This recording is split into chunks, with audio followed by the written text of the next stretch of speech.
नमस्ते नमस्कार साथियों, आज हम बिहार के पलटू राम या फिर चाहे पलटू चाचा बोले बात तो एक ही पड़ता है नीतीश कुमार के बारे में बताते हैं कैसे लालू यादव के साथ गद्दारी कर दिया। तो आप लोग वीडियो के अंत तक बने रहे और संजू वर्ल्ड जॉन को सब्सक्राइब करे। तो बढ़ते हैं आगे। तो कैसे रैली की इजाजत पर कन्हैया ने नीतीश को दिया धन्यवाद, कहा ये भाजपा के मुंह पर तमाचा। और नीतीश ने 2023 में बिहार के मुख्यमंत्री के रूप में शपथ ली। वे बिहार के सबसे लंबे समय तक रहने वाले मुख्यमंत्री हैं। वह जनता दल यू राजनीतिक दल के प्रमुख नेताओं में से हैं और एक महत्वपूर्ण बात ये जानते हैं कि लालू राबड़ी राज में नहीं दिया गया किसी को आरक्षण। और ये बातें राजीव रंजन का कहना है। और बिहार में कौन सा पार्टी का सरकार है तो कुछ 3 चरणों में आयोजित इन चुनावों में 28 अक्टूबर, 3 नवंबर व 7 नवंबर को क्रमशः 71, 94 व 78 सीटों के लिए मतदान हुए, जिनके परिणाम 10 नवंबर 2020 को चुनाव आयोग द्वारा घोषित किए गए। इन चुनावों के परिणामस्वरूप राज्य में पुनः एक बार भाजपा-जदयू के गठबंधन राजग को बहुमत मिला। और आपको ये नहीं मालूम होगा कि बिहार में नीतीश कुमार कितने बार मुख्यमंत्री बन चुके हैं। Digital desk, Patna. Bihar political news. Bihar में एनडीए और जेडीयू की नई सरकार बन गई है। पलटी मारते हुए नीतीश कुमार एक बार फिर से मुख्यमंत्री बन गए हैं। वहीं भाजपा की तरफ से सम्राट चौधरी और विजय सिन्हा को उप मुख्यमंत्री बनाया गया है। जाने बिहार के नए सीएम नीतीश कुमार के पास है कितनी संपत्ति। नीतीश कुमार ने इस्तीफा क्यों दिया तो कई दिनों की अटकलों के बाद जनता दल यूनाइटेड के अध्यक्ष नीतीश कुमार ने सत्तारूढ़ सरकार से अलग होने के लिए महागठबंधन से नाता तोड़कर बिहार के मुख्यमंत्री पद से इस्तीफा दे दिया है, क्योंकि सब कुछ ठीक नहीं था। और आपको ये भी पता नहीं होगा कि बिहार के मुख्यमंत्री की नियुक्ति कौन करता है। मंत्रिपरिषद मुख्यमंत्री की नियुक्ति राज्यपाल द्वारा की जाती है और वह मुख्यमंत्री की मंत्रणा से अन्य मंत्रियों की भी नियुक्ति करता है। और बिहार में कुल कितने जिले हैं? सही उत्तर 38 है। बिहार भारत का एक राज्य है जिसमें वर्तमान में 38 प्रशासनिक जिले हैं। और बिहार के मुख्यमंत्री नीतीश कुमार ने गुरुवार को निजी तौर पर हस्तक्षेप करते हुए वामपंथी नेता कन्हैया कुमार और कांग्रेस को नागरिकता संशोधन कानून सीएए के खिलाफ मार्च करने की इजाजत दे दी। जेएनयू के पूर्व छात्र का कहना है कि उन्हें बिहार के पश्चिमी चंपारण जिला प्रशासन ने भाजपा के प्रदेश अध्यक्ष और स्थानीय सांसद के कहने में हिरासत में लिया था। और जब इसके बारे में नीतीश कुमार को पता चला तो अपनी ताकत दिखाते हुए उन्होंने संबंधित जिला अधिकारी को फोन किया और इस कदम के लिए डांट लगाई। जनता दल यूनाइटेड जदयू अध्यक्ष पहले ही साफ कर चुके हैं कि वह अपने राज्य में एनआरसी और एनपीआर को लागू नहीं होने देंगे। कन्हैया कुमार और कांग्रेस विधायक शकील अहमद खान ने गुरुवार को पश्चिमी चंपारण के भितिहरवा से अपना विरोध प्रदर्शन शुरू किया। कुछ देर बाद जिला प्रशासन ने उन्हें रोका और कहा कि उन्हें मिली इजाजत अब रद्द हो चुकी है। छात्र संघ के पूर्व नेता के अनुसार कार्रवाई स्थानीय सांसद संजय जायसवाल के कहने पर की गई। कन्हैया और कांग्रेस विधायक दोनों को प्रशासन ने हिरासत में लिया था। सूत्रों का कहना है नीतीश कुमार ने टीवी पर हाई वोल्टेज ड्रामा देखा और जिला प्रशासन को फोन किया। उन्हें विरोध मार्च रोकने के लिए फटकार लगाई। सूत्रों का कहना है कि मुख्यमंत्री ने जिला अधिकारियों, जिसमें पुलिस अधिकारी भी शामिल हैं, उन्हें कहा कि हर नागरिक के पास विरोध करने का हक है और यह राज्य का कर्तव्य है कि वह प्रदर्शनकारियों को सुरक्षा प्रदान करे। और एनडीटीवी की रिपोर्ट के अनुसार मुख्यमंत्री की फटकार के बाद प्रशासन ने न केवल विरोध मार्च की इजाजत दी बल्कि प्रदर्शनकारियों को उनकी निर्धारित सार्वजनिक बैठक के स्थल तक भी पहुंचाया। पश्चिमी चंपारण के जिलाधिकारी नीलेश रामचंद्र दियोरे ने कहा कि कन्हैया कुमार को कानून व्यवस्था की समस्या के कारण रैली आयोजित करने की अनुमति नहीं दी गई थी। उन्होंने कहा कन्हैया कुमार को भितिहरवा से यात्रा शुरू करने की इजाजत और बेतिया में रैली आयोजित करने अनुमति नहीं दी गई थी। इसके बारे में आयोजकों को अग्रिम सूचना दी गई थी। उन्होंने कहा कि वामपंथी नेता को न तो गिरफ्तार और न ही हिरासत में लिया गया था। कन्हैया कुमार ने बिहार के मुख्यमंत्री को उनके व्यवहार के लिए धन्यवाद दिया और कहा कि यह भाजपा सांसद के मुंह पर तमाचा है। और नीतीश लालू का संबंध तेल और पानी की तरह। फिर चर्चा में आया अमित शाह का पुराना बयान और भाजपा शिक्षक प्रकोष्ठ के संयोजक डॉक्टर कन्हैया सिंह ने कहा कि गृह मंत्री अमित शाह ने बहुत पहले कह दिया था कि नीतीश कुमार व राजद सुप्रीमो लालू प्रसाद के बीच का संबंध तेल एवं पानी की तरह है, दोनों कभी एक साथ नहीं मिल सकते हैं। गृह मंत्री का कथन सही साबित हुआ। उन्होंने कहा कि नीतीश कुमार अब सहज भाव से सत्ता का संचालन कर रहे हैं और भाजपा शिक्षक प्रकोष्ठ के संयोजक डॉक्टर कन्हैया सिंह ने कहा है कि एनडीए में सम्मिलित होने के साथ ही मुख्यमंत्री नीतीश कुमार की सुशासन बाबू की पुरानी छवि लौटने लगी है। अब तीव्र गति से राज्य का विकास होगा, कानून व्यवस्था की स्थिति भी सुधर जाएगी। महागठबंधन के दलों और खासकर राजद ने नीतीश कुमार को असहज कर दिया था और उन्होंने कहा कि राजद जल्द से जल्द सत्ता पर कब्जा करना चाह रहा था। सरकार में सम्मिलित राजद कोटे के मंत्री मनमानी कर रहे थे। उनके विभागों से भ्रष्टाचार की भी शिकायतें आ रही थीं और तेल और पानी की तरह है नीतीश लालू का संबंध। आखिर लालू परिवार को ही बीजेपी की नेता हर बार क्यों टारगेट करता है, तो इसके पीछे की बात आज हम जानते हैं। तो उन्होंने कहा कि गृह मंत्री अमित शाह ने बहुत पहले कह दिया था कि नीतीश कुमार व राजद सुप्रीमो लालू प्रसाद के बीच का संबंध तेल एवं पानी की तरह है, दोनों कभी एक साथ नहीं मिल सकते हैं। गृह मंत्री का कथन सही साबित हुआ। उन्होंने कहा कि नीतीश कुमार अब सहज भाव से सत्ता का संचालन कर रहे हैं। प्रधानमंत्री नरेंद्र मोदी और मुख्यमंत्री नीतीश कुमार विकास की राजनीति करते हैं। विकास और सुशासन ही दोनों का प्रथम और अंतिम लक्ष्य है। और एक नेता ने यह भी कह दिया कि जदयू के राष्ट्रीय प्रवक्ता राजीव रंजन ने मंगलवार को कहा कि आरक्षण के नाम पर राजद नेता सिर्फ हल्ला मचाते हैं। सच यह है कि उनके 15 वर्षों को शासनकाल में न तो जातियों की किसी भी प्रकार की गणना हुई और न ही पहले से चले आ रहे आरक्षण में किसी प्रकार की बढ़ोतरी की गई। लालू राबड़ी शासनकाल में जमीन के बदले सरकारी नौकरी दिए जाने के चलन से आम लोगों को तो पहले से चल आ रहे आरक्षण का लाभ भी सही ढंग से नहीं मिल सका। उन्होंने कहा कि हकीकत में इनके लिए आरक्षण हमेशा से केवल जनता को बहकाने और उनके वोटों की खेती करने का औजार भर रहा है। राजीव रंजन ने कहा कि आरक्षण पर लंबी लंबी हाँकने वाले राजद के नेताओं को यह जान लेना चाहिए कि बिहार में सिर्फ कर्पूरी ठाकुर और नीतीश कुमार ही ऐसे राजनेता हुए हैं जिन्होंने हर वर्ग को आरक्षण का लाभ दिया। और ईडी को डराने के लिए लालू परिवार ने सुशील मोदी का बड़ा हमला, राहुल गांधी को भी घेरा। सुशील मोदी ने लालू यादव पर बार हमला बोला तो सुशील मोदी ने कहा कि रेलवे की नौकरी के बदले जमीन लेने तथा धनशोधन मनी लॉन्ड्रिंग के प्रमाण मिलने पर सीबीआई ने आरोप पत्र दायर किया और इस आधार पर प्रवर्तन निदेशालय ईडी पिछले साल से लगातार कार्रवाई कर रहा है।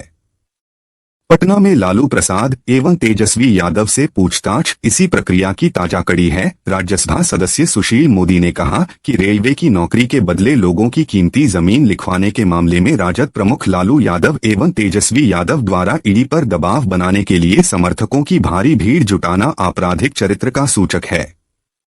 इससे न तो जांच रुकेगी न लालू परिवार दोष मुक्त हो पाएगा। और सुशील मोदी ने कहा कि रेलवे की नौकरी के बदले जमीन लेने तथा धनशोधन मनी लॉन्ड्रिंग के प्रमाण मिलने पर सीबीआई ने आरोप पत्र दायर किया और इस आधार पर प्रवर्तन निदेशालय ईडी पिछले साल से लगातार कार्रवाई कर रहा है। पटना में लालू प्रसाद एवं तेजस्वी यादव से पूछताछ इसी प्रक्रिया की ताजा कड़ी है और कांग्रेस है पिछड़ों की उपेक्षा करने का दोषी। डा भीम सिंह बिहार भाजपा उपाध्यक्ष एवं पूर्व मंत्री डा भीम सिंह ने मंगलवार को जारी बयान में पूर्व कांग्रेस अध्यक्ष राहुल गांधी की सीमांचल दौरे पर तीखी टिप्पणी की है और उन्होंने कांग्रेस पार्टी पर पिछड़ा विरोधी होने का आरोप लगाते हुए राहुल गांधी से क्षमा मांगने की मांग की है। उन्होंने कहा कि कांग्रेस पार्टी और इसके नेता सदैव पिछड़ा विरोधी रहे हैं। बिहार में पिछड़ों अत्यंत पिछड़ों की राजनैतिक ताकत से राहुल गांधी भली भांति परिचित हैं, लिहाजा अपनी यात्रा के बिहार में पहुंचते ही वे ओबीसी राग अलापने लगे हैं।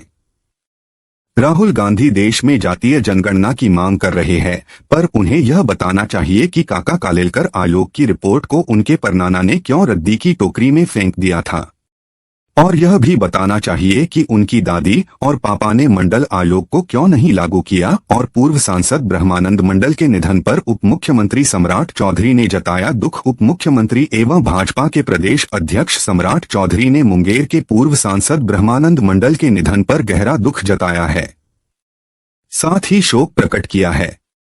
उन्होंने कहा है कि ब्रह्मानंद मंडल समता पार्टी के संस्थापक सदस्यों में सम्मिलित थे। वे एक कुशल राजनेता एवं समाज सेवी थे। उन्होंने कहा कि 3 बार सांसद रहने वाले ब्रह्मानंद मंडल का मुंगेर में रेल एवं सड़क पुल में अहम योगदान था। रेल सड़क सह पुल के निर्माण की स्वीकृति कराने को लेकर ब्रह्मानंद मंडल ने मुंगेर में आमरण अनशन किया था। मंडल के निधन से राजनीतिक एवं सामाजिक क्षेत्र में अपूरणीय क्षति हुई है। सम्राट चौधरी ने दिवंगत आत्मा की शांति तथा उनके परिजनों एवं प्रशंसकों को दुख की इस घड़ी में धैर्य धारण करने की शक्ति प्रदान करने की ईश्वर से प्रार्थना की है। और कि मोदी राज है, हवालात तो जाना पड़ेगा। लालू यादव पर मांझी ने कसा तंज और जीतन राम मांझी ने बिहार के पूर्व मुख्यमंत्री लालू यादव पर तंज कसा है।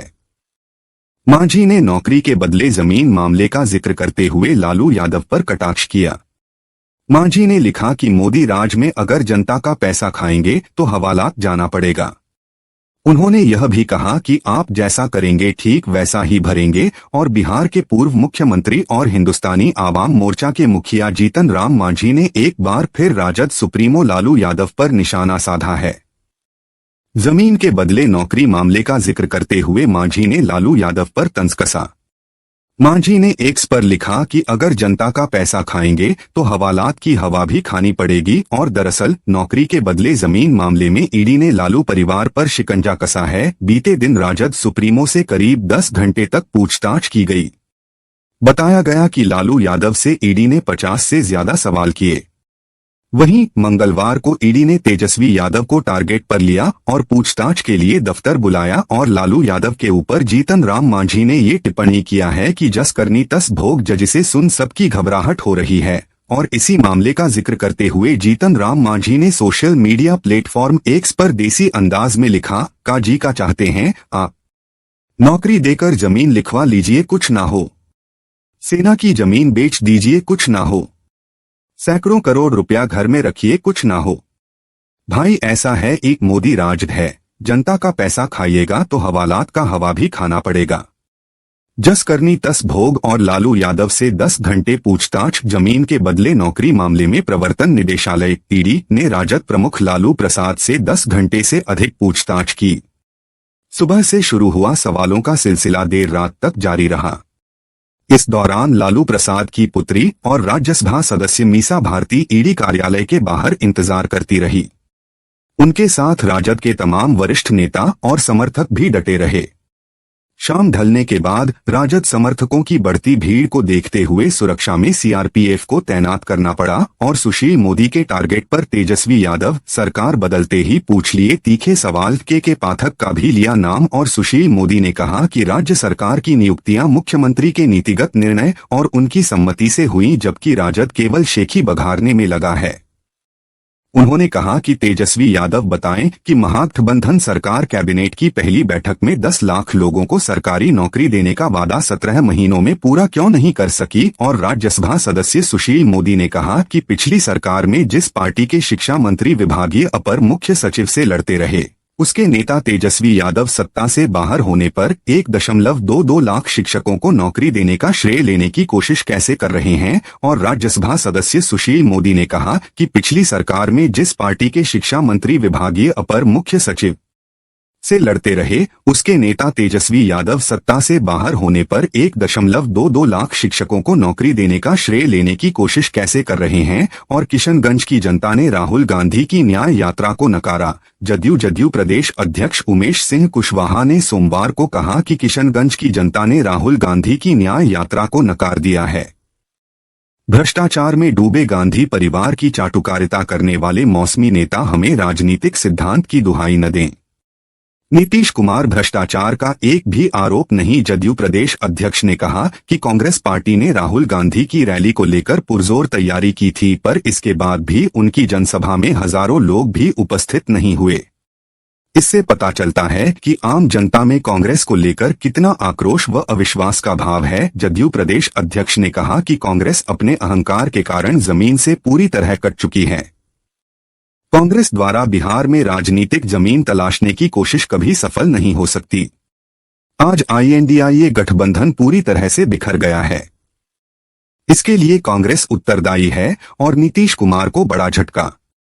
राज्यसभा में कम होगी JDU की पावर, इस पार्टी का खुल सकता है खाता। और राजद के मनोज कुमार झा एवं अशफाक करीम, जदयू के अनिल प्रसाद हेगड़े एवं वशिष्ठ नारायण सिंह, भाजपा के सुशील मोदी एवं कांग्रेस के डा अखिलेश प्रसाद सिंह का राज्यसभा का कार्यकाल अप्रैल में पूरा हो रहा है। आज की तिथि में बिहार से राजद के 6, जदयू के 5, भाजपा के 4 और कांग्रेस का 1 सदस्य राज्यसभा में है और बिहार से राज्यसभा में इस बार जदयू की सदस्य संख्या कम हो जाएगी, भाजपा की 1 बढ़ेगी। राजद और कांग्रेस की सदस्य संख्या यथावत रहेगी, लेकिन राज्यसभा में अगर भाकपा माले का खाता खुलता है तो महागठबंधन के किसी एक दल को 1 सीट से हाथ धोना पड़ेगा और राजद के मनोज कुमार झा एवं अशफाक करीम, जदयू के अनिल प्रसाद हेगड़े एवं वशिष्ठ नारायण सिंह, भाजपा के सुशील मोदी एवं कांग्रेस के डा अखिलेश प्रसाद सिंह का राज्यसभा का कार्यकाल अप्रैल में पूरा हो रहा है। आज की तिथि में बिहार से राजद के 6, जदयू के 5, भाजपा के 4 और कांग्रेस का 1 सदस्य राज्यसभा में है। 6 रिक्तियों को भरने के लिए चुनाव आयोग 8 फरवरी को अधिसूचना जारी करेगा। 27 फरवरी को निर्वाचन की प्रक्रिया पूरी होगी और 2 साल पहले से कम हो रही सीट 2020 के विधानसभा चुनाव में जदयू की सदस्य संख्या कम हो जाने के कारण राज्यसभा में उसके सदस्यों की संख्या कम हो रही है। कम सदस्य संख्या का असर 2022 के राज्यसभा चुनाव पर भी पड़ा था। राजद भाजपा के 2-2 जबकि जदयू का सिर्फ 1 सदस्य जीता था। विधायकों की इसी संख्या के कारण जदयू को 1 सीट पर ही संतोष करना पड़ेगा। वैसे भाजपा अगर त्याग करे तो जदयू को 2 सीटें मिल सकती हैं। कहना मुश्किल है कि भाजपा पहले की तरह जदयू के प्रति उदारता का प्रदर्शन कर पाएगी। चुनावी वर्ष में वह इस सीट के माध्यम से सामाजिक समीकरण साधने का प्रयास करेगी और सबसे रोमांचक बात यह है कि 1 सीट के लिए 35 वोट चाहिए। विधानसभा के 243 विधायक राज्यसभा के लिए मतदान करेंगे। 1 सीट पर जीत के लिए 35 विधायकों का प्रथम वरीयता का वोट चाहिए। यह सदस्य संख्या महागठबंधन और राजग के 3-3 सदस्यों के निर्विरोध निर्वाचन का रास्ता साफ करता है, लेकिन अगर 7वां उम्मीदवार मैदान में आ जाए तो चुनाव की स्थिति बन जाएगी। आमतौर पर बड़े दल रिक्ति से अधिक उम्मीदवार की कामना नहीं करते हैं।